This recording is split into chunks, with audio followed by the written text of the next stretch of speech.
Hello बच्चों, आज हम स्टार्ट करेंगे यूनिट्स एंड मेजरमेंट। इस चैप्टर में हमने सबसे पहले तो ये स्टडी करना है कि मेरे पास कितने सिस्टम ऑफ यूनिट्स हैं, उनका क्या क्या सिग्निफिकेंस है, मुझे वो जो सिस्टम यूनिट्स हैं वो कब कब वो एस्टैब्लिश हुए, मीन्स क्या क्या उनका बेसिक बैकग्राउंड है। उसके बाद जब मैंने सिस्टम यूनिट्स मुझे पता लग गए हैं, फिर मैंने क्या करना है, क्वांटिटी को मेजर करना है। फिर जब मैं क्वांटिटी को मेजर करूंगा तो मेरा process of measuring can not be you can से 100% करेक्ट, उसमें कुछ एरर आ जाएंगे। मुझे फिर उन एरर को एनालाइज करना सीखना है कि भी एडिशन किया तो एरर क्या आएंगे, सब्ट्रैक्शन किया तो एरर क्या आएंगे।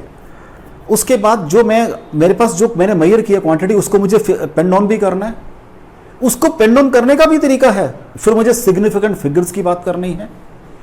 ये सब करके लास्ट मुझे डायमेंशनल एनालिसिस की बात करनी है। तो ये सब तीनों चारों छोटे छोटे टॉपिक आपके इस हेडिंग के अंदर आ जाएंगे, यूनिट्स एंड मेजरमेंट के अंदर आ जाएंगे। राइट बच्चों, तो मुझे फर्स्ट स्टार्ट करना है सिस्टम ऑफ यूनिट्स से बात करनी है कि what is system of units. अब ये सिस्टम ऑफ यूनिट्स आया कहां से, इसके लिए सबसे पहले क्या है, मैंने एक प्रोसेस स्टार्ट करना है। दैट इज मीन्स अगर मुझे कुछ, मैं अगर सपोज मैं रफली अगर मैं मार्केट में जा रहा हूं और मार्केट में मैं गया, मैंने कहा आज शॉपकीपर के मुझे भी आप 2 किलो चीनी दे दीजिए। व्हाट ही विल डू, क्या करेगा, अपना एक फिजिकल बैलेंस निकालेगा, उसके अंदर एक पैन में ही will put 2 kg of weight, standard weight, इसको जिसको मैंने बाद में जाके यूनिट बोल देना है। और दूसरे पैन में क्या करेगा, एक कंटेनर में वो शुगर ऐड करता चला जाएगा। जब ये यहां बैलेंस हो जाएंगे मुझे बता देगा भी, लो सर ये आपकी 2 kg ऑफ शुगर है और एंड यू पे मी दिस मच अमाउंट। तो मैंने क्या किया, यहां पे कंपैरिजन किया है, किसके साथ, एक स्टैंडर्ड यूनिट के साथ किया है। ये स्टैंडर्ड यूनिट क्या है, एक बेसिक यूनिट है, 1 kg बेसिक यूनिट है। इसको मैंने जिसने भी, देखो हम तो 1 kg सुनते आ रहे हैं सर, जिसने भी बनाया होगा उसने आर्बिट्रेरली चूज किया था कि भी मैंने इसको 1 kg मानना है। मैंने इसको क्या माना, suppose this is my remote, इसको मैंने 1 kg मानना है। तो इसका उसने क्या किया, जब 1 kg इसको सपोज कर लिया, अब नया 1 kg बनाना, इसको रखा, सपोज ये आपका आयरन का बना हुआ है, वो एक और इसके बराबर 1 kg वेट लिया, उसको शेप किया, उसको 1 kg, तो स्टैंडर्ड बना दिए सारे कि मेरे ये 1 kg के मेरे पास क्या है, वेट्स हैं। तो बेसिकली जब मुझे यूनिट को स्टार्ट करना है, सबसे पहले मुझे कंसेप्ट अंडरस्टैंड करना है, व्हाट इज बेसिक यूनिट। ठीक है बच्चों, तो लो जी,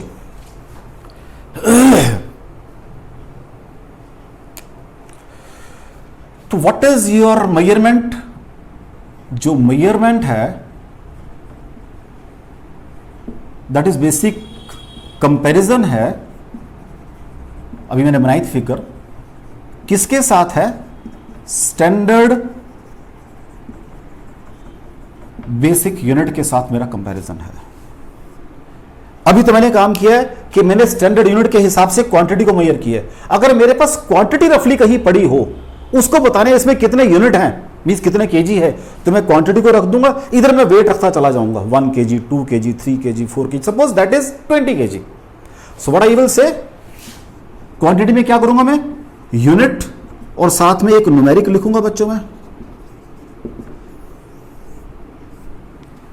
अगर ये मेरा मास था तो जो मुझे अभी तक जो मुझे नॉलेज है, अगर मेरा मास है आई विल राइट kg, अगर कोई लेंथ होगी आई विल राइट मीटर, अगर टाइम होगा तो आई विल राइट सेकंड। यही काम कर रहा हूं अभी तक, जो मेरे को नॉलेज है उसके अकॉर्डिंग मैंने क्या किया। बेसिकली अगर यूनिट में मैंने जाना है तो बेसिकली एक प्रोसेस ऑफ मेजरमेंट है, उसमें मैं क्या करता हूं, कंपेयर करता हूं क्वांटिटी को अपनी किसके साथ, स्टैंडर्ड बेसिक यूनिट के साथ। और जब रिजल्ट मेरे पास आएगा उसमें न्यूमेरिक प्लस यूनिट साथ में लगा दूंगा। तो जैसे मैंने एग्जांपल लिया है कि मेरे पास एक, सपोज कर लीजिए एक बैग के अंदर शुगर भरी हुई है, मैंने उस बैग को पैन में रखा, उस साइड पे वेट रखा पहले 20 kg, अभी बैग ये हैवी है 21, 22, 24, सपोज 30 kg पे जाके दोनों बैलेंस हो गए, तो आई विल राइट 30, 7 मिनट के आ जाएंगे, kg आ जाएंगे।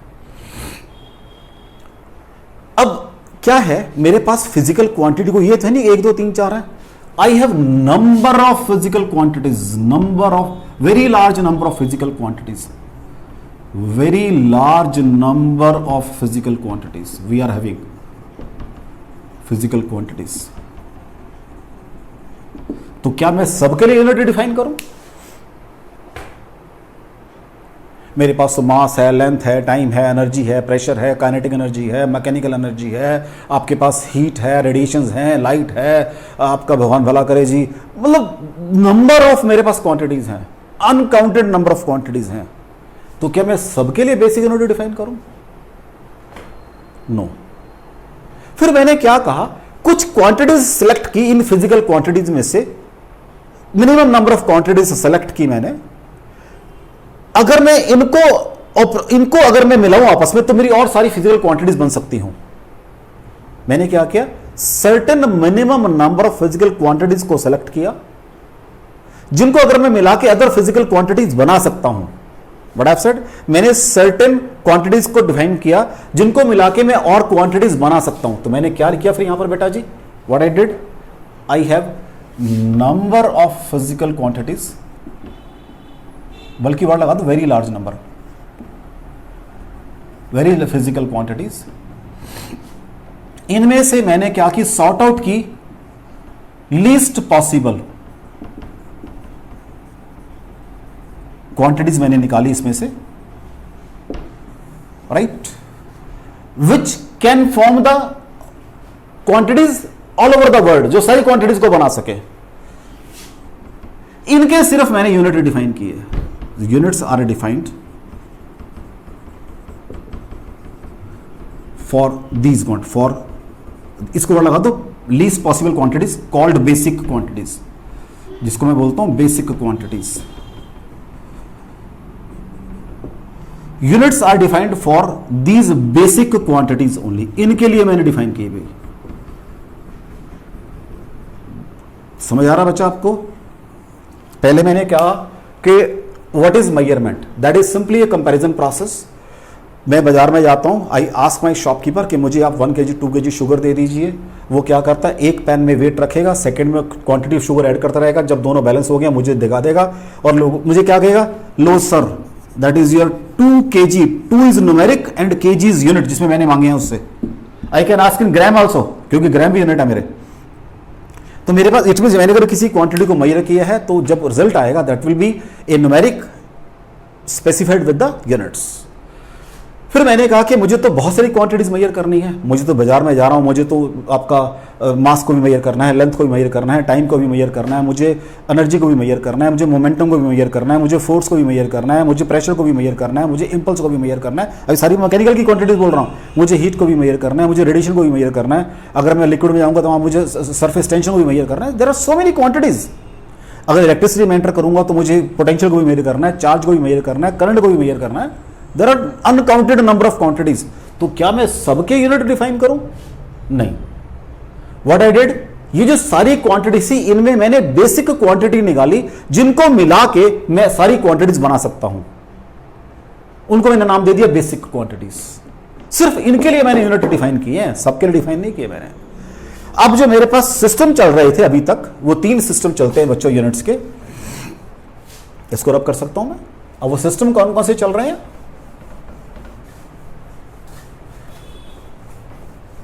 एक मेरे पास सबसे पहले एफपीएस सिस्टम है। एफपीएस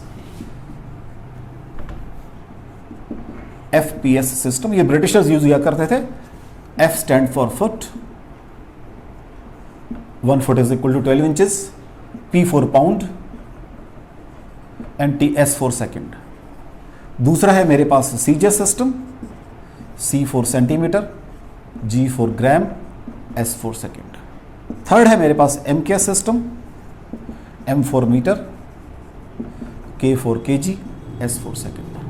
अब ये सिस्टम तो धीरे धीरे पॉपुलैरिटी खत्म कर चुका, ऑलमोस्ट ये सिस्टम यूज नहीं करते।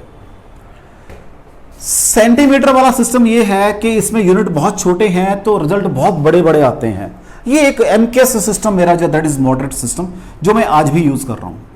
मॉडरेट सिस्टम है which is internationally acceptable system है मेरा ये, इसको मैं यूज कर रहा हूं। लेकिन अब इस सिस्टम के साथ भी कोई दिक्कत आई मेरे को। क्या दिक्कत आई? सपोज करो जैसे ही मैं एंटर करता हूं करंट इलेक्ट्रिसिटी में, मैं एंटर किया करंट इलेक्ट्रिसिटी में, अब वहां पर कोई कहता है जी करंट फंडामेंटल है, तो मैंने क्या कहा, मैंने कहा जी MKS और साथ में करंट के लिए मैंने एम्पियर लगा दिया। MKS क्योंकि M के mass, M for metre length, K for kilogram, S for your second, A for ampere आ गया। कुछ कहते हैं नहीं जी चार्ज फंडामेंटल है, चार्ज। उसने कहा जी कोई बात नहीं सर, अगर चार्ज है तो हम ऐसे कर देंगे इसको, MKS क्यों कर दिया मैंने। तो ये जो मेरा MKS सिस्टम था ये मैकेनिक्स में तो बहुत बढ़िया चलता था, सिर्फ मैकेनिक्स में। जैसे ही मैंने हीट में एंटर किया, वहां क्या हुआ, एनर्जी के लिए मुझे कैलोरीज लिखने पड़े। देख लो यही चलते हैं। मैं इलेक्ट्रिसिटी में एंटर किया द्वारा, फिर वहां मेरे पास एनर्जी के यूनिट्स वॉट आवर है और अलग यूनिट है। तो MKS सिस्टम मेरा जो है आपका मैकेनिक्स तक बहुत बढ़िया चलता है, लेकिन जैसे ही मैं आगे जाता हूं तो मुझे क्वांटिटीज को देखो, क्वांटिटी एनर्जी है, मैकेनिकल एनर्जी की बात कर रहा हूं, यूनिट्स जूल है मेरे पास। इलेक्ट्रिकल एनर्जी की बात करता हूं, यूनिट्स वॉट आवर है मेरे पास। हीट एनर्जी की बात करता हूं तो यूनिट्स कैलोरीज है मेरे पास।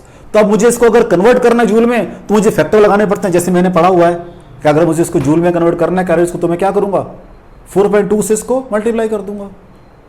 तो इन फैक्टर्स को रिमूव करने के लिए हमने क्या किया, एक सिस्टम डिफाइन किया, यहां से रब कर रहा हूं मैं इसको, that is standard international system. Fourth वाला SI system, standard international system, full form है इसकी standard international system. It is extension of MKS system, it is extension of MKS system. जब एक्सटेंशन कर ली मैंने, अब उसके बाद मैंने फिर बेसिक क्वांटिटी अपनी डिफाइन की। अब किए मैंने कि मेरे को कितनी क्वांटिटी कम से कम चाहिए अपने सारे सिस्टम को पूरे वर्ल्ड में चलाने के लिए, जो मेरा सारी क्वांटिटीज को यू कैन से, अगर बेसिक क्वांटिटीज मैंने सिलेक्ट की, ये सारी क्वांटिटीज को बना सकता है मेरा। मैंने कहा पहले मैंने FA सिस्टम की बात की, पहले ये साइंटिस्ट ये यूज करते थे, ये ब्रिटिशर्स के टाइम का सिस्टम है ये, लेकिन धीरे धीरे ये अनपॉपुलर हो चुका है, यूज नहीं करते।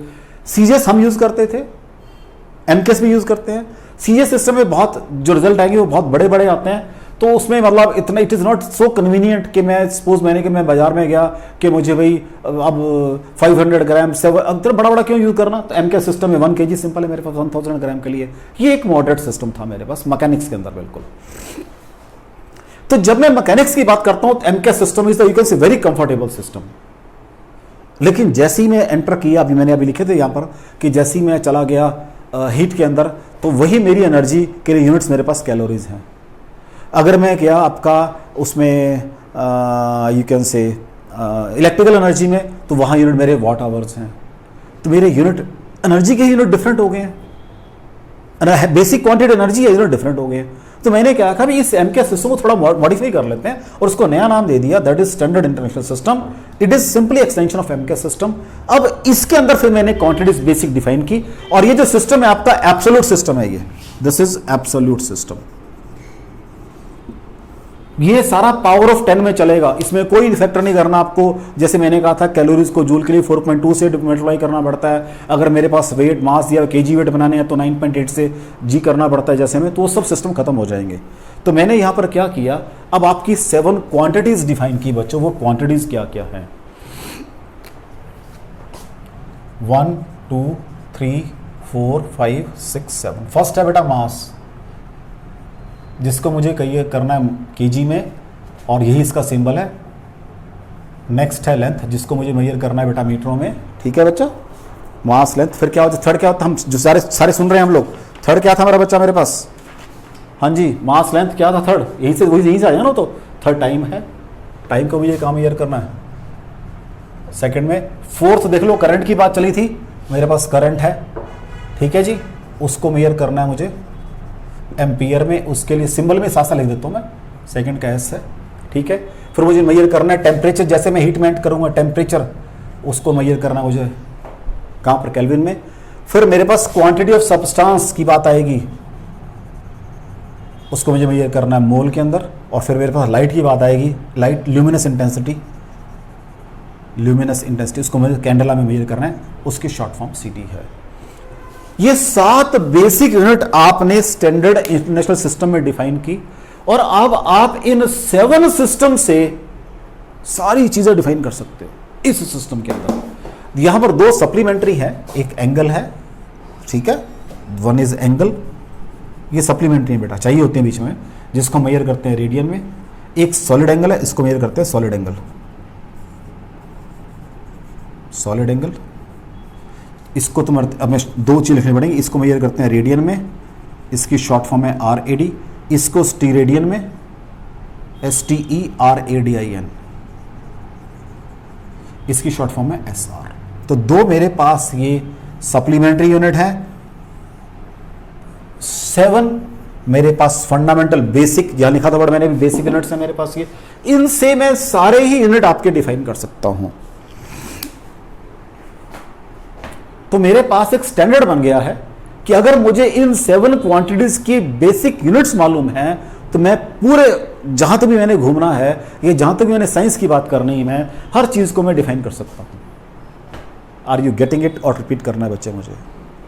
मैं क्या बोल रहा हूं कि मेरे पास जो ये 7 क्वांटिटीज आ गई हैं, अगर मैं इन 7 क्वांटिटीज के बेसिक यूनिट, मैंने जहां से स्टार्ट किया था कि मेरा जो प्रोसेस है that is comparison process, standard unit के साथ कंपेयर करना है, वो स्टैंडर्ड यूनिट को मैंने क्या बोला हुआ है? बेसिक यूनिट बोला हुआ है। मैंने कहा मेरे पास क्वांटिटीज बहुत सारी हैं, सबके यूनिट डिफाइन नहीं कर सकता मैं इंटरनेशनली, तो मैंने कुछ बेसिक यूनिट निकाले हैं। अब सपोज कर लेते हैं मुझे बात करनी है मोमेंटम की, that is mass into velocity. Mass, velocity क्या होता है? डिस्टेंस बाय टाइम होता है, वो यहां से निकल जाएंगे, तीनों को मिला के मेरा मोमेंटम बन जाएगा। मुझे बात करनी है फोर्स की, उसमें क्या होता है? मास होता है, डिस्टेंस होता है, टाइम का स्क्वायर होता है, तो इनको मिला के मेरी बाकी सारी क्वांटिटीज बन जाएंगी। तो मैंने इन 7 quantities plus 2 your supplementary quantities, इनके यूनिट मैंने डिफाइन कर लिए एक दफा। इनके यूनिट डिफाइन करने के बाद अब जो मैंने कन्वर्जन करनी है या जो और क्वांटिटीज को मेजर करना है, इन यूनिट को मिला के मैं उनको मेजर कर सकता हूं। यहां तक बच्चों को डाउट हो आपको? यहां तक बच्चों को डाउट हो आपको? देख लो को डाउट हो यहां तक बच्चों आपको? यहां तक बच्चों को डाउट हो आपको? अब मुझे ये जो आपके दोस्त, क्योंकि ये तो सारे बीच में बहुत यूज करें, इनको डिफाइन करना पड़ेगा। और आपकी बुक में मेरा बेटा, मैं आपको पहले बता दूं, इन सबका लिखा हुआ है कि 1 kg कितने के बराबर है, मास कितनी, ये लेंथ कितने के बराबर है, टाइम, उसकी डिटेल में मुझे ना क्रैम करने की जरूरत है, ना ही कोई आपसे पूछेगा। मैं आज बता दूं, कोई नहीं पूछेगा। That is a standard remains same and that has been decided by the general conference of weight and measure department ने इसको सेट किया हुआ है। तो मुझे इनकी डेफिनेशन याद करने की जरूरत नहीं है बिल्कुल भी, बुक्स में लिखी हुई है, but no need of cramming the definitions, no need. लेकिन अगर आप उसको उठाओगे ना, आपकी बेसिक एनसीईआरटी बुक उठाओगे, वहां क्लियरली नोट चढ़ाया है उसने कि जो डेफिनेशन हमने लिखी है बुक के अंदर, but nobody is going to ask you. तो इसलिए मैंने वो डेफिनेशन यहां लिखकर अपना टाइम वेस्ट नहीं किया बेटा। मैं चाहता फिर भी एक करके पेन डाउन करता कि भी 1 kg कितना होता है, इसमें इतने ग्राम, इतना मैंने मेजर किया पहले, उसका होता है, लेंथ कितनी होती है, distance travelled by light in 1 second, that is, तो वो इसकी कोई जरूरत नहीं है मुझे। हाँ, इन 2 को जरा बता देता हूं कि होते क्या हैं ये, इन 2 को बता देता हूं मैं आपको, ये होते क्या हैं। लो जी, पहला है मेरे पास 2 चीजें हैं, एक है मेरे पास एंगल और एक है मेरे पास सॉलिड एंगल। एंगल तो क्या बेटा, मैं यहां खड़ा था, ऐसे घूम रहा हूं मैं, यार ठीक है जी। अब ये एक आर्क है, ये आर्क है, और ये उस सर्कल का रेडियस है, दोनों रेडियस हैं। ये कहते हैं कि एंगल 1 डिग्री का कब होगा?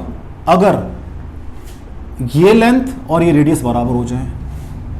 इफ एन आर्क, ठीक है, या if length of arc, LENG, ये नीचे लिखता हूं पहले, if length of arc equal to radius of circle, then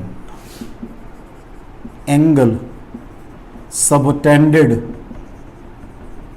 at the center by the arc is 1 degree। अगर आपके व्हाट इज थीटा, हम क्या पढ़ के आए हैं उसको, आर्क अपॉन रेडियस। ये मेरी ज्योमेट्री है आर्क बाय रेडियस। अगर ये लेंथ और आर बराबर हो जाए तो ये 1 आ जाएगा, तो 1 डिग्री बन जाएगा। तो angle subtended by an arc of length equal to radius of circle, then angle subtended by the arc at the centre is 1 degree. Is it clear बेटा? रिपीट करना मुझे इसको, देख लो। तो ये मेरे पास रेडियस है, आर है, इसको आप एल बना लो। अगर एल और आर बराबर हो जाएंगे तो यहां लिख सकते हो, कोई दिक्कत नहीं है, एल बाई आर। अगर बराबर हो जाएंगे तो 1 डिग्री का एंगल आ जाएगा। तो ये थे आपके पास एंगल है, इसको मुझे मेजर करना है रेडियन के अंदर। ठीक है बेटा, मुझे किस में मेजर करना है बेटा? इसको मुझे रेडियन में मेजर करना है। सॉरी गलत लिख गया मैं, that is 1 radian, not degree, 1 radian. Sorry बच्चों, 1 रेडियन, राइट। अब और सुनो, मान लो मैंने सर्कल में चक्कर पूरा कर लिया, राउंड पूरा कर लिया है। What is total angle? 360 degree. This is equal to 2 pi radian. 360 degree is equal to 2 pi radian. It means pi radian is equal to 180 degree और 1 degree is equal to pi by 180 radian. तो जब मुझे conversion करनी होगी तब मैं ये formula use करूंगा भाई। जब मुझे कन्वर्जन करनी होगी तब मैं ये फार्मूला यूज करूंगा। तो if length of arc is equal to radius of circle, अगर ये लेंथ इसके बराबर हो जाए, then angle subtended at the centre by the arc is equal to 1 radian. Theta is equal to arc by radius या length by radius, L by R कर दो, दोनों बराबर हो चुके मेरा बच्चा, क्योंकि दोनों देखो radian means distance traversed, radian means distance, तो ये डिस्टेंस जो है वो 1 रेडियन के बराबर आ जाएगा। ठीक हो गया। उसके बाद मुझे बात करनी है सॉलिड एंगल की। इसको रब कर दो, इसको इधर आ जाते हैं हम लेके। अब मुझे बात करनी है बेटा किस चीज की? सॉलिड एंगल की बात करनी है। Now what is solid angle? मेरे पास सॉलिड एंगल बेसिकली है क्या चीज, उसको पहले अंडरस्टैंड करते हैं। ये मेरे पास एक अम्ब्रेला है, दिस इज माई अम्ब्रेला।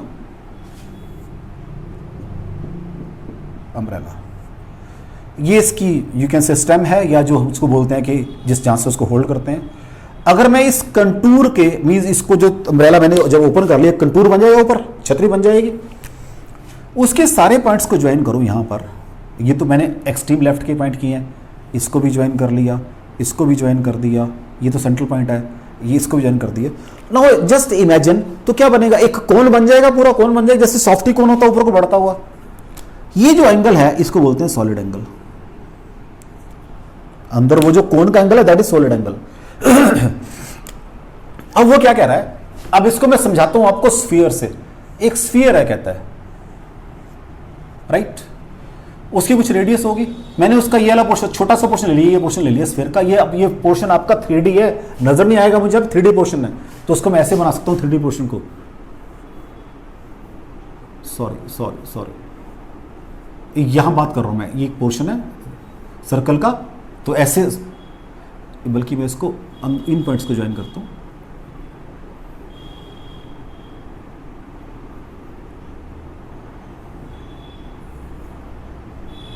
ये पॉइंट्स, तो ये स्फीयर का पोर्शन है ऊपर से। वो क्या कह रहा है, कहते हैं अब जो पोर्शन है उसका कुछ एरिया होगा, अगर उसका एरिया इस रेडियस के स्क्वायर के बराबर हो जाए, इसको मेजर करते हैं बेटा डी ओमेगा से डिनोट करते हैं। ओमेगा बेसिकली इसकी नोटेशन है, तो D omega means small solid angle.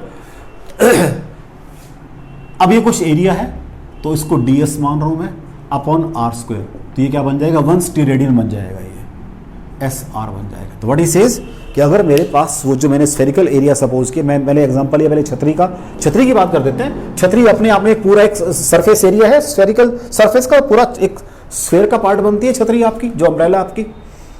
अगर उसका जो एरिया है वो जो रेडियस बना रही है उसके स्क्वायर के बराबर हो, आर स्क्वायर के बराबर हो, तो वो जो एरिया था, this area is your ds this distance is your R, radius R है, तो अगर इस आर स्फीयर के बराबर ये एरिया बन जाए, उस समय जो angle subtended at the centre of that sphere जो होगा, जिसका वो पोर्शन है, दैट विल बी 160 रेडियन। तो मुझे थोड़ा सा इनके बारे में आइडिया होना चाहिए, क्योंकि मुझे हो सकता है मैं 11th में शायद ये कंसेप्ट ना यूज़ करूँ, लेकिन जैसे ही मैं 12th में एंटर करूँगा तो मुझे इस कंसेप्ट को यूज़ करना पड़ता है जब हम बात करते हैं आपके फ्लक्स वगैरह की बातें करते हैं वहाँ पर जाके। ठीक है बच्चों, तो जब मुझे फ्लक्स की बात करनी है तो मुझे इस कंसेप्ट को भी यूज़ करना है। तो आपको सबसे पहले आपको इन चीज़ों में डाउट हो बच्चा जी कि भाई मेरे पास यूनिट क्या चीज़ है, यूनिट तो मैंने को चलो पता लग गई, तो व्हाट इज बेसिक यूनिट क्या है मेरे पास, तो बेसिक क्वांटिटीज मैंने कैसे सिलेक्ट की।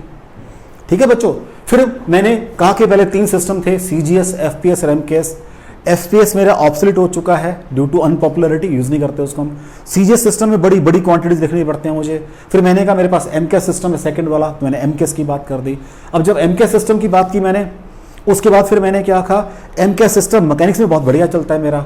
जैसे ही मैं आगे मूव किया उसमें दिक्कतें आ गई, फिर सबने बैठकर बातचीत की, एक ऐसे सिस्टम बनाया which is extension of your MKS system, उसमें कुछ क्वांटिटीज और ऐड की, और टोटल मेरे पास 7 आपकी बेसिक फंडामेंटल क्वांटिटीज हैं। अब मैं धीरे धीरे नाम चेंज कर रहा हूं। उन बेसिक क्वांटिटीज को मैंने क्या बोल दिया, फंडामेंटल क्वांटिटीज बोल दिया। 2 ये आपकी सप्लीमेंट्री क्वांटिटीज हैं, और बाकी सब उनसे डिराइव हो सकती हैं। Those are known as derived quantities. Are you getting it कि मैंने क्या किया सारे चैप्टर में। इस चैप्टर में चीजें अंडरस्टैंड करने की, लिखने की चीजें कम है बच्चों, अंडरस्टैंड करने की चीजें ज्यादा हैं। एक दफा मुझे बेसिक थ्योरी क्लियर होगी तो आई विल बी कंफर्टेबल कि मुझे कैसे काम करना है। तो आपको इसमें कोई डाउट हो बच्चों कि मेरे पास सिस्टम ऑफ यूनिट्स मैंने कैसे बनाए, एसआई सिस्टम का क्या सिग्निफिकेंस है, कैसे मैंने अपनी 7 क्वांटिटीज को फिक्स किया, कैसे मैंने अपनी 2 सप्लीमेंट्री क्वांटिटीज ली हैं, एमकेएस और एसआई सिस्टम का क्या रोल है हमारी फिजिक्स के अंदर। तो अगर मैं मैकेनिक्स पढ़ रहा हूं, it hardly going to make a difference मैं लिखूं एसआई सिस्टम और MKS system. But when I go to your this other you can say portion, heat में एंटर कर जाएंगे हम, या इलेक्ट्रिसिटी में एंटर कर जाएंगे। इलेक्ट्रिसिटी में भी दिक्कत आती है। अब वो कई बार क्या कहते हैं, क्वांटिटी पूछता है आपसे जिसके अंदर चार्ज आ रहा होगा, डायमेंशन फॉर्मूला लिखो, और क्वांटिटी कह रहा है वो एसआई सिस्टम है, तो मुझे पहले चार्ज को एम्पियर में कन्वर्ट करना है, क्योंकि मेरे पास फंडामेंटल एम्पियर है, और उसके अंदर चार्ज वाली सी वाली ऑप्शन भी होगी डायमेंशंस के अंदर। तो वो आपका चेक करेगा कि क्या आपकी बेसिक नॉलेज है कि एसआई और एमकेएस में क्या डिफरेंस है, ये चेक करेगा आपके साथ। Are you getting me? तो इसलिए बच्चों, तो जो एसआई सिस्टम है मैंने एमकेएस को एक्सटेंड किया फर्दर अपनी कन्वीनियंस के लिए। इसलिए फिर जब मैंने क्वांटिटीज कब लिखी है, एसआई को डिफाइन करने के बाद मैंने क्वांटिटीज लिखी है, उससे पहले लिखी, बिल्कुल भी उससे पहले लिखी, एसआई को डिफाइन करने के बाद लिखी है। कि जब मैंने सारे अपने सबने बैठ के अपने गिले शिकवे दूर कर लिए, भी मेरे को दिक्कत यहां आ रही है, मुझे दिक्कत यहां आ रही है, सबने बैठ के बातचीत की, उसके बाद जाके क्वांटिटीज डिसाइड किया मैंने। अब ये क्वांटिटीज मेरी एसआई सिस्टम की है। अगर मैं एमकेएस की बात करता हूं, वहां तो फिर चार्ज है मेरे पास, वहां तो करंट भी है, दोनों ही फंडामेंटल है, जो जैसे लिखना चाहते हैं वैसे लिख लो, बट नॉट पॉसिबल। तब मैं फिर एक बनाया। तो जो मेरे पास 7 बेसिक क्वांटिटीज हैं, उनसे ही मैं सारी क्वांटिटीज बनाऊंगा, तो वो मेरी बन जाएंगी fundamental quantities, and rest will be my derived quantities. यही टर्म मैं फिर यूज करूंगा आगे जाके जब मैं डायमेंशन की बात करूंगा, कि मैं डायमेंशंस जो है पहले लिखूंगा बेसिक क्वांटिटीज की, फिर उनकी टर्म में डिराइव्ड क्वांटिटीज की डायमेंशन निकाल कर दिखाऊंगा मैं आपको। अब ये टर्म मेरी फिक्स हो गई है, फंडामेंटल क्वांटिटीज और डिराइव्ड क्वांटिटीज, और बेसिक फंडामेंटल क्वांटिटीज और डिराइव्ड बेसिक फिजिकल क्वांटिटीज या फंडामेंटल फिजिकल क्वांटिटीज और डिराइव्ड फिजिकल क्वांटिटीज। ये 2 टर्में मेरी इसके बाद बन गई हैं, कि टर्में 2 है मेरे पास। ठीक है बच्चों,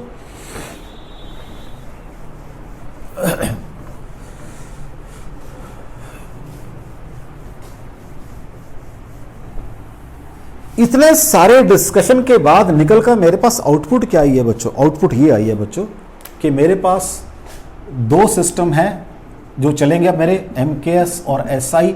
अगर मैकेनिक्स की बात करूं दोनों बराबर हैं, अगर आगे जाऊंगा तो दोनों का अलग अलग मीनिंग है।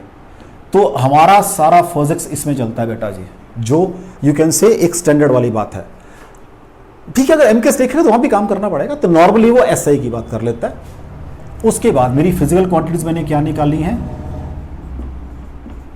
और 2 निकाली है मैंने सप्लीमेंट्री क्वांटिटीज। फिजिकल पहले मास के लिए केजी है बेटा, लेंथ के लिए मीटर है, टाइम के लिए सेकंड है, फोर्थ क्या थी बच्चे,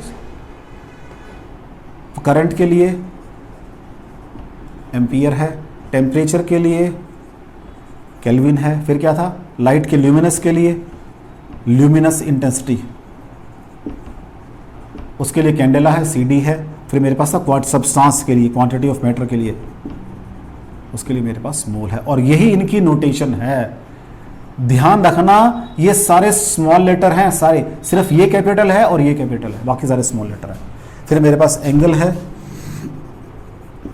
इसके लिए RAD है, फिर मेरे पास सॉलिड एंगल है, पहले इसमें दो लिखने पड़ते हैं, रेडियन, इसकी शॉर्ट फॉर्म ये चलेगी, सॉलिड एंगल है, स्टीरेडियन, शॉर्ट फॉर्म एस तक चलेगी। इस सारे डिस्कशन में ये निकल कर आया कि ये मेरी 7+2, ये फंडामेंटल, ये सप्लीमेंट्री, मींस ये कहीं कहीं यूज करनी पड़ती है, वैसे मतलब कहीं कहीं यूज करनी पड़ती है, फंडामेंटल ये है मेरे पास, ये तो सप्लीमेंट्री है, ये हेल्प करेगी मुझे कुछ चीज़ों को डिफाइन करने में या रिप्रेजेंट करने के लिए। तो ये सब फंडामेंटल क्वांटिटीज है। तो जब मैं डायमेंशन की बात करूंगा वहां पर भी मेरी फंडामेंटल क्वांटिटीज यही रहेंगी, तभी मैंने द्वारा लिखी है बेटा आपके लिए। तो सिस्टम ऑफ यूनिट्स में कोई डाउट हो बच्चों आपको, सिस्टम ऑफ यूनिट्स में कोई डाउट हो बच्चों आपको, आगे चले, सिस्टम ऑफ यूनिट्स में कोई डाउट हो बच्चों आपको, देख लो कि मैंने यहां से दो बातें निकाली हैं कि मेरे पास एक फंडामेंटल क्वांटिटीज हैं और एक मेरे पास डिराइव्ड क्वांटिटीज हैं। अब कहता थोड़ी सी प्रैक्टिकल यूनिट है, और हालांकि कहता ठीक है यहां तो नहीं बात कर सकते। एक है astronomical unit AU, distance from centre of sun to centre of earth, distance from centre of earth to centre of sun, इसको बोलते हैं 1 AU। ठीक है बच्चों, क्या बोलते हैं इसको, 1 एंगस्ट्रॉम यूनिट। और इसकी वैल्यू बड़ी स्टैंडर्ड है बेटा, मतलब ये मुझे रेयरली यूज कर, लेकिन चलो मुझे पता होना चाहिए, 1 × 10⁵ ईयर, सॉरी 5 मीटर। नेक्स्ट है light year, 1 light year, 1 light year, नाम से पता लग रहा है, distance travel by light in vacuum in 1 year. Distance travelled by light in vacuum in 1 year. तो what is distance, velocity to time होता है बच्चों, तो वो इसको LY से डिनोट करते हैं। वेलोसिटी कितनी है, 3 × 10⁸। 1 ईयर में 365 डेज होते हैं, एक दिन में 24 घंटे होते हैं, 60 मिनट होते हैं और 60 सेकंड होते हैं। इसको आप कैलकुलेट कर सकते हो, कैलकुलेटर से इसको कैलकुलेट कर लेते हैं। तो ये सॉल्व करके आ रहा है बच्चों जी 9.46 × 10⁻15।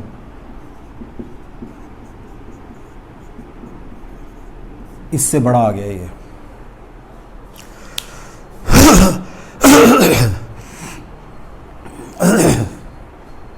ठीक है जी, एक है थर्ड, ये फर्स्ट था, ये सेकंड, थर्ड एक और है बेटा, PARSE, पर सेकंड बोलते हैं इसको, क्या बोलते हैं इसको, पर सेकंड बोलते हैं।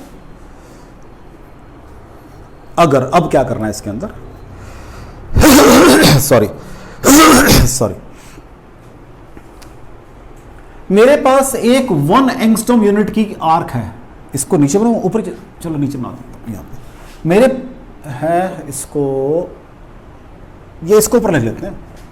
थर्ड क्या है, 1 पर सेकेंड। मेरे पास एक 1 एंगस्ट्रॉम यूनिट की क्या है, आर्क है 1 AU की।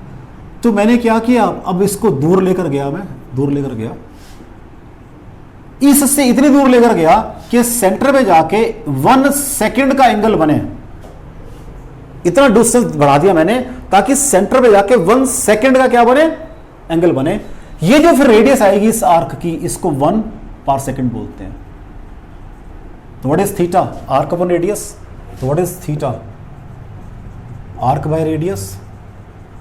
तो व्हाट इज 1 पर सेकंड, ये क्या है बेटा, ये ध्यान रखना जरा, ये 1 सेकंड है, इसको पहले मुझे रेडियन बनाने पड़ेंगे। लो जी, 1 second is equal to 1 minute by 60 is equal to 1 degree by 60 × 60 is equal to 1 divided by 60 into 60, अभी मैंने किया था 180 कितना आया था बच्चों, मैंने पढ़ा हुआ है 360 degree is equal to pi radian, तो 118 पाई बाय 360। तो क्या करना पड़ेगा, हाँ जी ये मेरे पास क्या आए हैं, डिग्री आ गए हैं इतने डिग्री, तो 1 degree is equal to pi by 360, तो इंटू क्या करना पड़ेगा यहाँ पर पाई बाय 360 करना पड़ेगा, इंटू पाई बाय 360, ये मेरे रेडियन बन गए हैं बच्चे। चेक, पहले उसको चेक कर लो। मैंने कहा जो मेरे पास 1 सेकेंड है that is equal to, sorry मेरा बच्चा सॉरी, 1 जो मिनट है that is equal to 1 degree by 60, right बच्चों, मिनट बन जाएंगे। फिर 1, अब मिनट को मैंने डिग्री में कन्वर्ट किया बाय 60 इंटू 60 मेरा बच्चा, ठीक हो गया। फिर मैंने क्या बना, उसके रेडियन बना दिए, सॉरी बेटा 180 आएगा नॉट 360, क्योंकि 2 पाई बाय 360 और पाई बाय 180 एक ही बात है। अब मैंने इसको यहां पुट करना, अब ये रब कर लेता हूं क्योंकि मेरे ना थोड़ी स्पेस कम पड़ रही है, या इसको रब कर लेते हैं, इसकी जरूरत नहीं है मुझे, इसकी जरूरत नहीं है। लो जी, अब मैं इसको उठा के यहां ला रहा हूं, तो what is 1 parsec is equal to, हाँ जी पहले मैंने कहा theta is equal to arc upon radius का, मैंने रेडियस मेरी पार सेकेंड बन रही है, या आर्क होगी 1 AAU अपॉन 1 पार सेकेंड, तो what is 1 parsec is equal to 1 AU by theta, तो 1 angstrom unit, what is theta, ये थीटा आ गया 1 बाय 3600 इंटू पाई बाय 180, तो ये कितना है, ऑलरेडी मैंने कर रखा है ये 1.5 इंटू 10⁻11 था ना, ये यहाँ 11 नहीं 15 होगा, यहाँ पे गलत लिख दिया मैंने, 11 15 10⁻15 मीटर डिवाइडेड बाय ये सारा factor 1 by 3600 into pi by 180। इसको मुझे सॉल्व करना है भैया, ये देख लो 1 पार सेकेंड के अंदर, सॉरी बेटा गलत कर दिया मैंने, ये 11 ही है, सॉरी 15 तो ये वाला था, ठीक है। तो what is 1 parsec, 1 PAR second, क्योंकि सारी कैलकुलेशन और कुछ नहीं है इसके अंदर।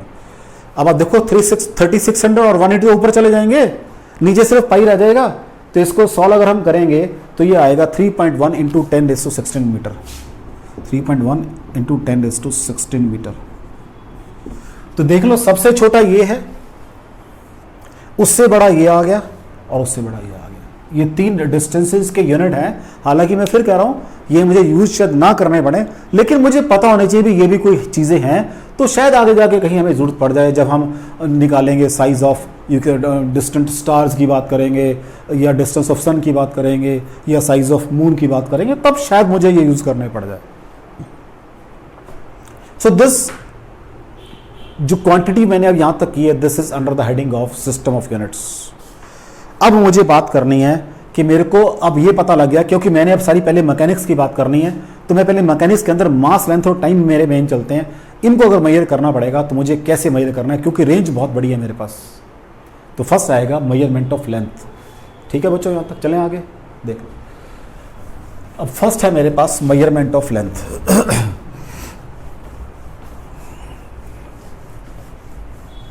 फर्स्ट है मेरे पास मेजरमेंट ऑफ लेंथ। भाई अगर लेंथ को मेजर करना, मेरे दिमाग में तो फटाफट क्या आ जाता है, अभी मेरे पास है ना मीटर स्केल है, मेरे पास मीटर स्केल मेरे घर में पड़ी है मीटर स्केल। तो अगर मैं मीटर स्केल की बात, पहले है measurement of length, measurement of length की बात करनी है मेरा बच्चा, मुझे मेजरमेंट ऑफ लेंथ की बात करनी है। मेरे घर में मीटर स्केल पड़ी हुई है, उससे मेजर कर लूंगा मैं, लेकिन कहां से कहां तक, हाँ जी 10⁻³ मीटर से लेकर 10⁻² मीटर तक, दिस इज मीटर स्केल। और बढ़िया करना है, मेरे पास वर्नियर कैलिपर है, तो 10⁻⁻4 मीटर से लेकर, मतलब एक्यूरेसी मेरी 10 अभी तो 10 थी 10⁻4 हो जाएगी एक्यूरेसी मेरी। और बढ़िया करना डिस्टेंस को, मेरे पास स्क्रू गॉज भी पड़ा हुआ है जी, मेरे घर में ही है वो भी 10⁻⁻5 मीटर। इसमें ये रेंज है, इसमें इस लेवल तक के डिस्टेंस है, इसमें इस लेवल तक के डिस्टेंस। अगर इससे नीचे और इससे ऊपर तो क्या करूं मैं, इसका मतलब जो मेरे पास घर में इंस्ट्रूमेंट है 10⁻⁻5 मीटर टू 10⁻² मीटर तक यूज कर सकता हूं, मेजर कर सकता हूं उससे मैं, बस ये रेंज है मेरे पास। Are you getting it? मैं क्या बोल रहा हूं बेटा, जो मेरे घर पे इंस्ट्रूमेंट पड़े हैं उनसे मैं सिर्फ 10⁻⁻5 मीटर से लेकर 10⁻² मीटर तक के डिस्टेंसेस को मेजर कर सकता हूं। और मुझे तो डिस्टेंस इससे बड़े मेजर करने हैं बच्चों, बड़े करने हैं। तो मुझे क्या करना पड़ेगा, इनडायरेक्ट मेथड यूज करने पड़ेंगे। क्या करने पड़ेंगे, इनडायरेक्ट मेथड यूज करने पड़ेंगे। तो पहले मैं किसकी बात कर रहा हूं, मेजरमेंट ऑफ लेंथ की बात कर रहा हूं। तो उसमें इनडायरेक्ट मेथड मेरे कौन से होंगे उसकी बात कर लेते हैं। पहले बात करते हैं लार्ज डिस्टेंसेस की बात करते हैं। लार्ज, इसमें फर्स्ट है पैरेलैक्स मेथड।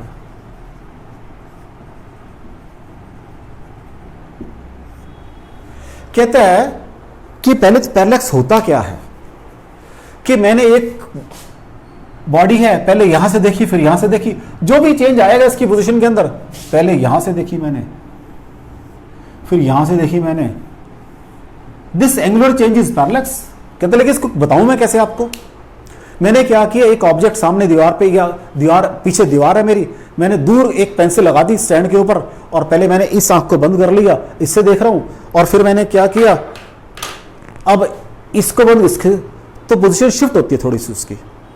तो कहता है उसी चीज को जब आप, जो शिफ्ट आपको फील हो रहा है वो क्या है कि पहले आप लेफ्ट आई से देख रहे थे उसको, अब राइट से। तो ये जो आपका बेस, जो दो आई के बीच का गैप है, इसको बेस बोलते हैं, इसको पैरेलल शिफ्ट बोलते हैं।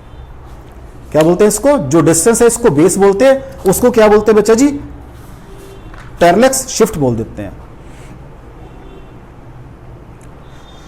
तो इसका मतलब जो पैरेलैक्स है वो क्या है, शिफ्ट इन या change in position of object with respect to fixed base. जो फिक्स्ड आपका बैक है, फिक्स्ड बैकग्राउंड के हिसाब से अगर मैंने इधर उधर मूव किया है तो जो उसकी एंगुलर चेंज आ रहा है उसको मैंने क्या बोल देना है, पैरेलैक्स बोल देना है। तो पैरेलैक्स जो है क्या चीज है, change in position of object with respect to background when object is seen from two different positions.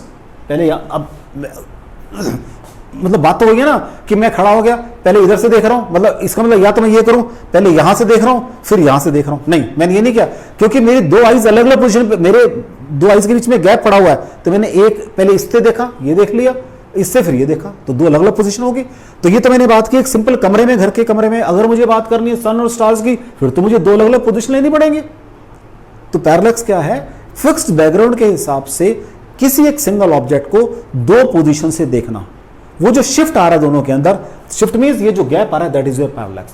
इस टेक्निक को मुझे यूज करना है भाई। अब कैसे यूज करेंगे वो देखते हैं। कहता है आपने कोई मतलब नियर बाय स्टार का डिस्टेंस निकालना है, कोई नियर बाय स्टार इसका डिस्टेंस निकालना है। ये मैंने क्या किया, मैं एक स्टेशन पे खड़ा हो गया, यहां पर पॉइंट ए पर खड़ा हो गया मैंने इसको फोकस किया। एक इंस्ट्रूमेंट होता है उसको बोलते हैं सेक्सटेंट, टेलीस्कोप लगाते हो कैसे फोकस कर सकते हैं, वो सर्कुलर स्केल स्टडी करता है, रीड करता है बेटा। और एक मेरे पास, अब थोड़ा पहले समझ लो इसको, फिगर बनाने से पहले कुछ समझाना चाहता हूं मैं आपको, यही समझा देता हूं मैं, ताकि फिर वो बनाने में आपको कोई दिक्कत ना लगे। अदरवाइज तो लगेगा जैसे फिगर मैंने फिक्टिशियस बनाई हुई है। ये मेरा बेटा जी, मेरी मान लो अर्थ है, एक पॉइंट ये है, एक पॉइंट ये है, ठीक है जी। ये एंगल, अब आराम से सुनना मेरी बात को, एंगल ये आएगा। अगर ये मेरा नियर बाई एक स्टार, इसको फोकस किया, मैंने कहा दूर वाला स्टार ये है जी, एंगल बढ़ जाएगा, देख लो। मैंने कहा और दूर कर दिया स्टार को, एंगल और बढ़ जाएगा, और दूर करूंगा और एंगल बढ़ जाएगा। अल्टीमेटली जब वो फार अवे स्टार होगा तो ये लाइन पैरेलल हो जाएगी ऑलमोस्ट। ये बात समझ आ रही है आपको? दोबारा रिपीट कर रहा हूं मैं, रिपीट कर रहा हूं, कोई बात, फिगर द्वारा बनाऊंगा तभी जल्दी समझ आएगा, ऐसे समझ नहीं आएगा। क्योंकि फिगर जो बनानी है मैंने, फिर उसमें अकॉर्डिंग थोड़ा सा पहले समझना पड़ेगा चीज को। ये मेरी अर्थ है, ये बताइए पॉइंट है मेरा, एक पॉइंट ये दिस पॉइंट ऑफ ऑब्जर्वेशन। मैंने इसको देखा, एक तो ये फिक्स कर दिया, एक दूर है, ये एंगल लिया मैंने, तो ये एंगल बनेगा, एंगल देखो बढ़ गया है। और दूर करूंगा तो एंगल और बढ़ जाएगा, और दूर करूंगा तो एंगल और बढ़ जाएगा, और दूर करूंगा एंगल और बढ़ जाएगा। अगर मैंने फार अवे कहा तो अल्टीमेटली ये पैरेलल जाएगा ऊपर को। तो बस अब मुझे फिगर बनानी है इसके हिसाब से। कैसे? मैं अर्थ के ऊपर बैठ गया, यहां पर बैठ गया, एक पॉइंट पे बैठ गया मैं, अर्थ के ऊपर कहीं भी बैठ गया, कोई हार्डली मैटर हो। तो अभी बताता हूं ये क्यों बनाई है मैंने system.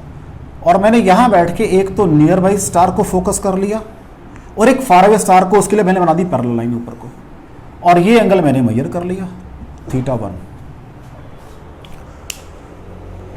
Earth in its orbit around the sun कितने टाइम में चक्कर पूरा करती है?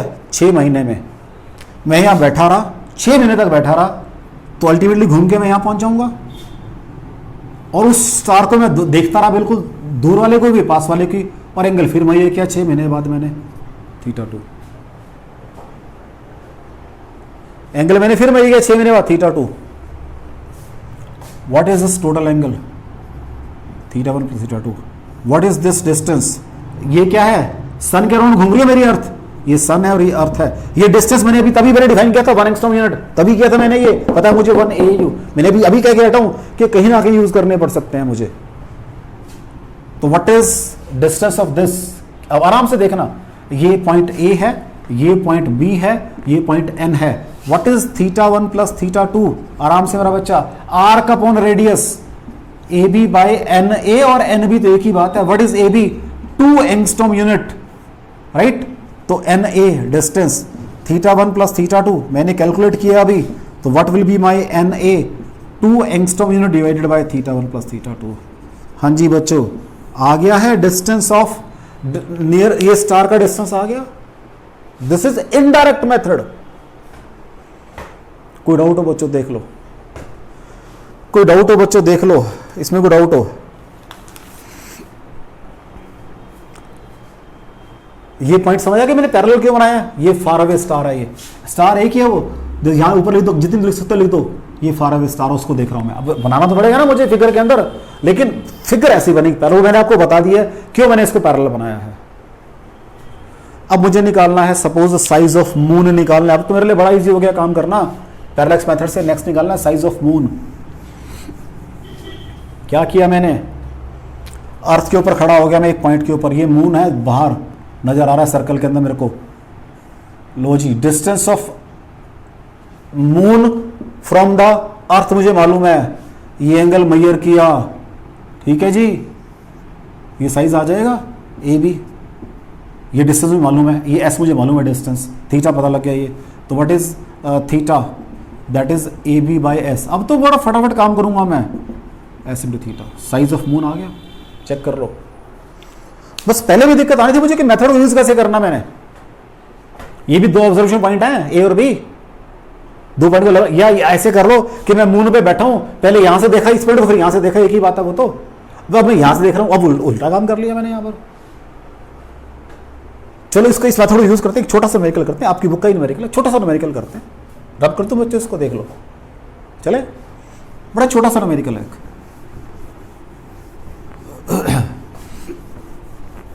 कहता है मुझे हाइट ऑफ टावर निकालनी है। टावर वो जैसे ये आपका टावर खड़ा हुआ है, जैसे आपके मोबाइल के टावर है। कहते कोई बात नहीं, क्या करो पहले यहां खड़े हो जाओ, एक इसको देखो पॉइंट को, हाइट ऑफ टावर है, एक फार अवे पॉइंट को देखो, वो पैरेलल ही आएगा, ऊपर को सीधा ही जाएगा वो, एक फार अवे पॉइंट को देखो। अब कहता है थोड़ा सा यहां शिफ्ट कर जो, जितना मान लो सपोज आप शिफ्ट किए 100 मीटर शिफ्ट कर गए, और फिर देखो इसको सी को भी देखो, वो तो फिर पैरेलल नहीं बनेगा दोबारा, फिर वो तो बहुत दूर है क्योंकि, लेकिन ये एंगल तो आ जाएगा आपका थीटा। सपोज ये एंगल आ गया 45 डिग्री, सपोज कर रहा हूं मैं 45 डिग्री एंगल आ गया, ये आपने 100 मीटर मूव, ये आपने मूव किया 100 मीटर, आपको हाइट निकालनी थी, तो what is tangent theta perpendicular on base, तो what is 100 by x, tangent of 45, तो x is equal to 100 metre, निकल गया आपकी पैरेलल मेथड से। वहां पर मैं बैठा रहा, घूमता रहा, यहां मैं चला गया की बात है, शिफ्ट किया मैंने, क्या बताया, एक ऑब्जेक्ट की फिक्स्ड बैकग्राउंड के हिसाब से 2 पोजीशन से उसको मेजर करना, देखना उसको, that is parallax. Got it? ये छोटा सा न्यूमेरिकल आपकी बुक में दिया हुआ है, छोटा सा, लेकिन इससे कंसेप्ट क्लियर होता है कि मैंने एक ये पॉइंट था, एक फार अवे पॉइंट था, फिर अब मैंने पहले तो बैठा रहा, वो अपने घूम रही थी, अब मैंने कहा मैं चला गया यहां पर, मैंने इसको देखा, उसमें कोई फर्क नहीं पड़ा बिकॉज तो फार अवे पॉइंट है, इसका पॉइंट में फर्क पड़ गया मेरे पास, इसका एंगल मेजर किया और वैल्यू निकाल दी मैंने यहां से, राइट। अब मुझे निकालने हैं स्मॉल डिस्टेंसेस, इनडायरेक्ट मेथड, सही बच्चों, वो भी देख लो आप साथ साथ।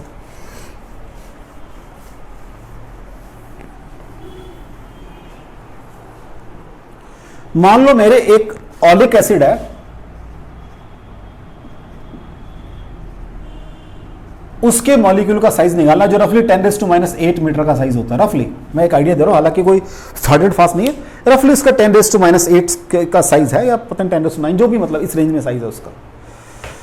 कहते क्या करो, 1 cc ऑफ ऑलिक एसिड ले लो,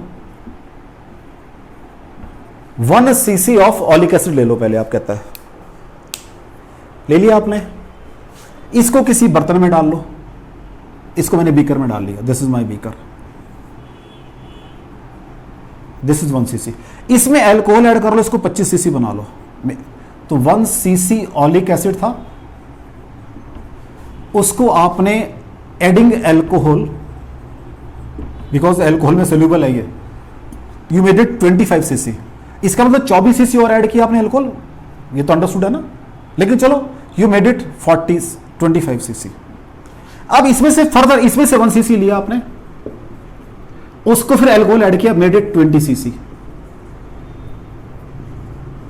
इट मींस आपके पास 1 in 500 cc oleic acid solution है, 1 in 500 cc oleic acid solution है। ये बात समझ आ रही है? पहले मैंने 1 cc ऑलिक एसिड लिया बर्तन के अंदर, उसमें एडिंग एल्कोहल उसको 25 cc बना लिया। अब इसमें से 1 cc सॉल्यूशन लिया, फिर एडिंग एल्कोहल उसको क्या बना लिया, 20 cc बना लिया एडिंग एल्कोहल। ये प्रोसेस में दोबारा लिख देता हूं इधर साइड में ताकि क्लियर है। पहले मैंने लिया 1 cc ऑलिक एसिड, इसमें मैंने ऐड किया एल्कोहल, क्या बनाया इसको, 25 cc बना लिया। अब इसमें से लिया 1 cc, एडिंग एल्कोहल क्या बना दिया इसको, 20 cc एडिंग एल्कोहल। ठीक हो गया? तो ये 1 in 500 cc आ गया। अब मैंने क्या किया, एक कंटेनर में पानी लिया, वाटर लिया मैंने, एक कंटेनर में, बहुत वेरी लार्ज कंटेनर, उसमें वाटर लिया, ये वाटर है, उसके ऊपर n ड्रॉप्स इसके स्प्रिंकल कर दिए, छिड़क दिए, n ड्रॉप्स डाल दिए इसके ऊपर। तो क्या हुआ, मैं इसको एरिया को फ्रंट साइड दिखा रहा हूं, ये मेरा एरिया था बीकर का। जब मैंने लेयर डाल दी इसके ऊपर, तो क्या हुआ, वो सारा स्प्रेड हो गया, ये सारा ऐसे स्प्रेड हो गया, ऑलिक एसिड और एल्कोहल सारा स्प्रेड हो गया। आफ्टर सम टाइम एल्कोहल सारा इवेपोरेट हो गया और एक लेयर बन गई, मेरे पास फिल्म बन गई है, किस चीज की, ऑलिक एसिड मॉलिक्यूल की फिल्म बन गई है। मैंने ग्राफ पेपर से इसका एरिया निकाल लिया, ग्राफ पेपर से क्या निकाल दिया, एरिया निकाल दिया। अब एरिया इंटू थिकनेस क्या होगा, वॉल्यूम ऑफ ऑलिक एसिड होगा। कितना है वो, NV/500 है, क्योंकि मैंने n ड्रॉप्स डाली हैं, हर एक का वॉल्यूम V है, और उसमें ऑलिक एसिड कितना था, 1 in 500 था। तो what is my T from here, N into V/500 into A। N मुझे पता, मैंने गिनकर डाली है, वॉल्यूम मुझे पता ड्रॉप का, एरिया मैंने ग्राफ से कैलकुलेट कर लिया, thickness of oleic acid molecule आ गई। This is again my indirect method, this is again my indirect method.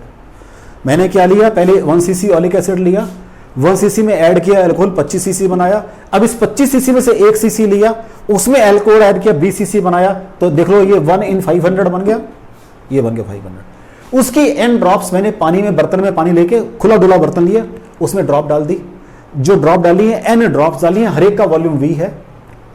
जब वो आफ्टर सम टाइम ये एल्कोहल सारा इवेपोरेट हो गया, सिर्फ ऑलिक एसिड की एक लेयर बन गई ऊपर, उसका एरिया मेजर कर लिया। तो what is A into T, NV/500, क्योंकि मैंने एरिया बड़ा खुला डोला लिया है, तो सारे मॉलिक्यूल्स आराम से एक के ऊपर एक नहीं चढ़े, सारे सेटल हो गए ऐसे वाटर के ऊपर। तो एट एक जब थिकनेस बनी है, तो the thickness is equal to size of oleic acid molecule. तो T निकाल दी, साइज ऑफ ऑलिक एसिड आ गया। कोई डाउट हो बच्चों आपको, देख लो इसके अंदर। तो मैंने क्या किया, अभी आपका लेंथ निकाल दी है इनडायरेक्ट मेथड से, लेंथ को निकालना सीख लिया अभी बच्चों ने इनडायरेक्ट मेथड से। अब मुझे किसकी बात करनी है, मास की बात करनी है। कहता है भाई अगर मास मुझे बड़े भी मेजर करने हैं और छोटे भी मेजर करने हैं, नॉर्मल तो मैं मेजर कर ही रहा हूं अपने, नॉर्मल तो देख ही लो कर रहा हूं, मेरे पास वेइंग बैलेंस होता है, उससे मेजर कर लेता हूं नॉर्मल तो मैं। लेकिन अगर वेरी लार्ज मासेस करने हैं या वेरी स्मॉल मासेस करने हैं, तो अगर वेरी स्मॉल करने हैं, जैसे मास ऑफ इलेक्ट्रॉन वगैरह निकालने हैं, तो क्या करूंगा मैं, मास स्पेक्ट्रोग्राफ यूज करूंगा मैं, जिसमें मैं इलेक्ट्रिक फील्ड और मैग्नेटिक फील्ड लगा के उनकी पाथ वगैरह को ट्रेस करके। तो ये मतलब I am not going into detail, एक आइडिया दे रहा हूं मैं आपको। और अगर मैंने लार्ज मेथड तो मैं ग्रेविटेशनल मेथड, ये मैं ग्रेविटी के चैप्टर में जाके सारा आपका डिटेल डिस्कस करेंगे, तो वहां फिर ग्रेविटेशनल मेथड यूज करेंगे अगर मुझे लार्ज मासेस निकालने हैं। अब मुझे फिर टाइम भी मेजर करना है भाई, अगर टाइम मेजर करना है, क्योंकि मैंने लेंथ को डिटेल में किया है, मास को मेरे पास अभी आगे जाके ये सारा सिस्टम है ग्रेविटेशनल चैप्टर में, ये मेरे पास जाके +2 में आ जाता है मास स्पेक्ट्रोग्राफ, तो इसलिए मैं इसको यहां डिस्कस नहीं कर रहा, वहां डिटेल में पढ़ने हैं सारे मैंने सिस्टम। अब रहेगी मेरे पास टाइम पीरियड की बात है कि मीन टाइम को मेजर कैसे करना है। कहते हैं कोई भी प्रोसेस जो रेगुलरली रिपीट करता हो, कोई भी प्रोसेस जो रेगुलरली रिपीट करता हो, that can be used to measure time. कहता है हमें मालूम है कि हमारे पास जो फ्रीक्वेंसी लाइट आ रही है दैट हैज फ्रीक्वेंसी 50 हर्ट्ज, 50 इसकी हर्ट्ज होती है, तो हम इससे जो ऑसिलेशन बनाएंगे can be used as a, you can say for measuring time. आपने सुना होगा क्वार्ट्ज की घड़ियां आती हैं, क्वार्ट्ज। अगर इसके मेरे पास एक क्वार्ट्ज है वो उसकी शेप में एक लाइक दिस, एक पीस ऑफ क्वार्ट्ज है, अगर मैं इसके दो साइड के ऊपर प्रेशर लगाऊंगा तो उसके नॉर्मल दो साइडों पे क्या डेवलप होता है बेटा, पोटेंशियल डिफरेंस डेवलप हो जाता है, और वो क्या होता है ऑल्टरनेटिंग होता है। तो प्रेशर कम ज्यादा करूंगा तो उसकी नेचर चेंज होती रहेगी। इसका मतलब बाय और रिवर्स प्रोसेस भी पॉसिबल है, अगर मैं उसके क्रॉस ऑल्टरनेटिंग ईएमएफ लगा दूं तो प्रेशर कम ज्यादा होता है। तो व्हाट इज क्वार्ट्ज? क्वार्ट्ज के अंदर हम piezo electric, PIEZO, piezo electric effect use करते हैं कि मैं उसकी दो साइडों पे प्रेशर लगाऊंगा, उससे क्या होगा, उसमें ईएमएफ ऑल्टरनेटिंग ईएमएफ जनरेट होगी, और वो जो ऑल्टरनेटिंग ईएमएफ फिक्स्ड रेगुलर पे फिक्स्ड इंटरवल पे चेंज होगी, means that can be used as a source of time measurement. और इसकी एक्यूरेसी कितनी है, 1 in 10⁹ सेकंड। अगर आप 10⁹ सेकंड के ईयर्स बनाओगे तो रफली वो 20 to 25 ईयर, 20 ईयर्स मिनिमम बात कर रहा हूं मैं, 20 ईयर्स आ जाएंगे, मींस 20 साल में जाके सिर्फ 1 सेकंड की उसके अंदर वो है एरर। तो हम पहले क्वार्ट्ज घड़ियां यूज किया करते थे, तो सेल जितने हैं उसमें सारा ही टेक्नोलॉजीज होती थी उस समय। हम कहते हैं क्वार्ट्ज वाली घड़ियां, हमारी क्वार्ट्ज वॉचेस चली थी आज से 20 साल पहले, उसमें ये वाली टेक्निक्स थी टाइम को मेजर करने के लिए। फिर मेरे पास एक एटॉमिक क्लॉक भी है जिसमें मैं सीजम एटम को यूज करता हूं।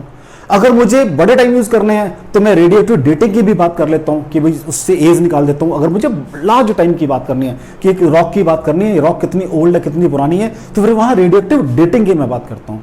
तो टाइम मेजर करने के लिए मुझे कोई भी प्रोसेस जो आपका रेगुलर इंटरवल के ऊपर अपने आप को रिपीट करता हो, that can be used as a clock, उसको हम as a measurement of time use कर सकते हैं। तो मैंने आपको एग्जांपल बताया कि आपके पास, अच्छा जैसे आप कहते हो कि मेरे पास ये सोलर क्लॉक बन सकती हैं, लेकिन उसमें दिक्कत आएगी।